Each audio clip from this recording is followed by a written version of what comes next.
ABC News Special Report. Now reporting, George Stephanopoulos. Good morning. We are coming on the air now with the opening bell for U.S. stock markets. There it is right there. So much anxiety after Britain's big vote to break from Europe. It caused a 600-point drop in the Dow Friday, more than $800 billion in losses. The big question now, will that sell-off continue today? ABC's chief business correspondent Rebecca Jarvis live on the floor of the New York Stock Exchange. Good morning, Rebecca. Good morning, George. And it's nowhere near as bad this morning as it was on Friday, but stocks are starting out the day lower. The Dow pointing down about 100 points at this moment as stocks continue to open up, continue to get situated for the day.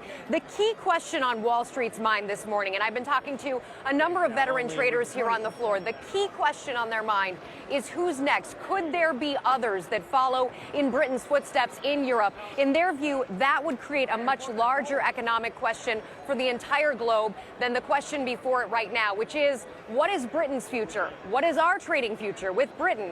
Goldman Sachs over the weekend came out and said they do anticipate that the United Kingdom will have a mild recession beginning next year, and that's the kind of thing that could have a ripple effect on people's 401ks, their retirement savings, and of course jobs here as well, George. Could it cause a recession here in the United States eventually as well? We're seeing the market right there down more than 100 points right now, about 168 points. And this is coming off losses in Europe today, Rebecca, but Asia actually came back.